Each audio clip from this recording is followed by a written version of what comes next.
search and rescue effort is underway after a massive earthquake rocked Japan. The 8.9 tremor caused widespread destruction and is having an impact here in the metro. The parents of an MU student, they were supposed to fly to Japan today to see their daughter. They can't get there. They are stranded now in Dallas. And joining us live on the phone, Steve Hayward. Steve, you and your wife are there in Dallas, correct? That is correct. Okay, and you've talked to your daughter. Your daughter's name is Whitney, we should mention, student at Mizzou. You've talked to her this morning. She's okay? Yes, she is. Yep, okay. She's in an area that was spared from the tsunami and everything. So. And what did she tell you she experienced when this earthquake hit Japan? Well, the earthquake she had indicated was obviously different than anything that she experienced over there, and it was very different from the standpoint of the magnitude of the earthquake. So they knew it was. She felt really concerned over the magnitude of the earthquake when it happened. We're going to look at some video that's been coming into our newsroom. We're looking at a newsroom in Japan that was shaken by this. We'll continue to go through some of the video we have. But so you were on your way. You talked to her. You're there in Dallas. What's the next step? Have you been given any indication of when you'll be able to get to your daughter? Well, at this point, we're probably not going to obviously go to Tokyo. We were to fly into Tokyo. I understand that airport is now underwater and, it's completely shut down and unknown as to when it will reopen.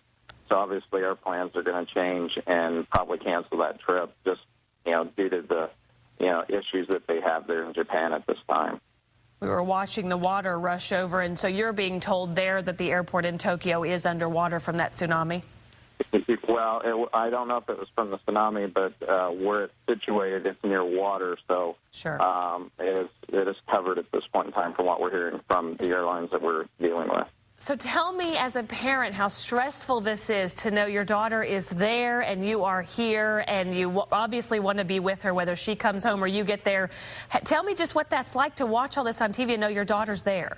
Yeah, it is completely stressful, but we do have, obviously, technology that we can, call each other and reassure ourselves that everyone's safe. So that's a reassurance. But I just thank God that, she had protection.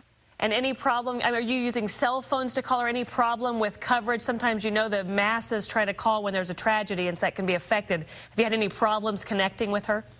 Well, we've been using Skype via voice. Okay. So she can call in to our cell phone, and that has been, a very easy way to communicate with her. And then She also has a phone that we can text or send emails to. So we've been able to stay in contact with her that way. Well, we can imagine how stressful that must be for you. Steve Hayward and his wife in Dallas trying to get to their daughter who is in Japan. She's a Mizzou student. Good luck with that, Steve, and maybe we'll check back in with you in a little bit and make sure everything is okay as you go through the next couple of days. Okay, very good. Thank you. Thanks, Steve.